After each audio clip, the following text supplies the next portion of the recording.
जय जिनेन्द्र। अंग्रेजी में एक कहावत है, वॉट यू से is not important, how you से इज इंपॉर्टेंट। कहने का तात्पर्य है कि आप क्या कह रहे हैं वह इतना महत्वपूर्ण नहीं है जितना कि आप कैसे कह रहे हैं। जैसे कि एक उदाहरण के तौर पर आपने अपने पत्नी को या पति को कहा, अरे तुम तो बहुत बुद्धू हो। प्यार से कहा, अरे तुम तो बहुत बुद्धू हो। उसी बात को अगर गुस्से में कहा, अरे तुम तो बहुत बुद्धू हो, दोनों में कितना फर्क है इसका आप अनुमान लगा सकते हैं। एक छोटा सा उदाहरण देना चाहूंगा। एक बाप बेटे के बीच में झगड़ा हो गया। वह लड़का थोड़ा गुस्सा वाला था, इसलिए घर छोड़कर जाने लग गया। तो पिता ने अपनी पत्नी को बुलाकर कहा, अरे हमारा बेटा घर छोड़कर जा रहा है, उसको रोको, मत जाने दो। उन्होंने क्या कहा, रोको मत जाने दो। लेकिन उन्होंने कहते वक्त थोड़ा स्पीड से कह दिया, रोको मत जाने दो। तो मां ने सोचा, अरे पिताजी बहुत गुस्से में है, बेटे को इस वक्त रोकना उचित नहीं है, इसलिए बेटे को जाने दिया। कहने का मतलब है यहां अर्थ का अनर्थ हो गया। जैसे हम कहते हैं कि शास्त्र के बदले एक मात्रा हटी और वह शस्त्र हो गया। उसी प्रकार जैसे रोको मत जाने दो, यानी he was about to stop, लेकिन उन्होंने क्या कहा, रोको मत जाने दो, लेट हिम गो। तो अर्थ का अनर्थ हो गया। बात को आगे बढ़ाते हुए मैं आपको एक सिंपल सेंटेंस दे रहा हूं। John was walking down the hill yesterday. मान लीजिए आप एक सीबीआई के ऑफिसर हैं, आपको एक गवाह ने आकर यह सेंटेंस कहा, John was walking down the hill yesterday.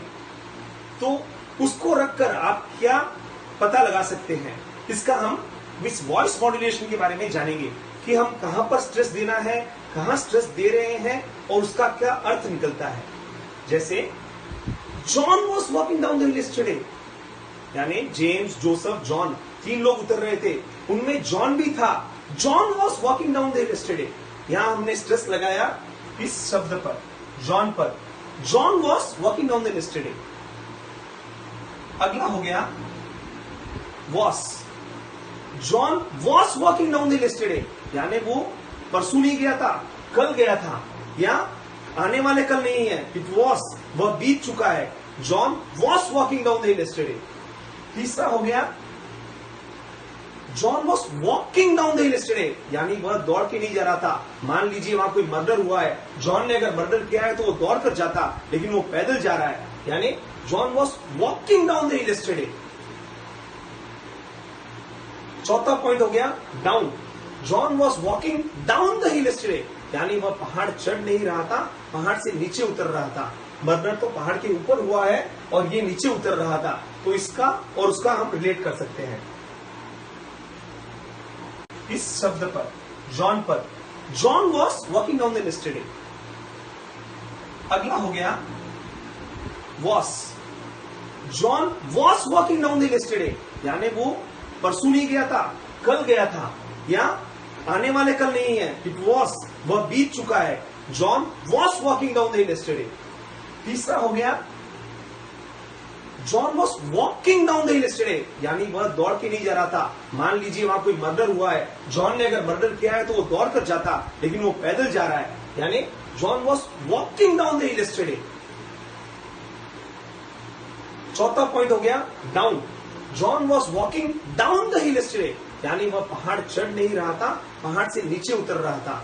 Murder तो पहाड़ के ऊपर हुआ है और ये नीचे उतर रहा था, तो इसका और उसका हम रिलेट कर सकते हैं। John was walking down the hill yesterday, यानी वह पहाड़ पे जा रहा था, नदी के पार नहीं था, अपने घर के पास नहीं था, वह पहाड़ के पास था। यहां हम हिल को स्ट्रेस कर रहे हैं। John was walking down the hill yesterday, यानी वह बात कल ही बीत चुकी है, हम यस्टरडे पे जोर दे रहे हैं। अभी एक सिंपल सेंटेंस है, 7 या 8 वर्ड था, उसमें हमने जॉन पे स्ट्रेस दिया, वॉस पे स्ट्रेस दिया, वॉकिंग पे स्ट्रेस दिया, डाउन द हिल पे स्ट्रेस दिया और यस्टरडे पे स्ट्रेस दिया। हमने जहां पर स्ट्रेस दिया उसके हिसाब से उसका अनुमान लगा सकते हैं कि वह क्या कहना चाह रहा है।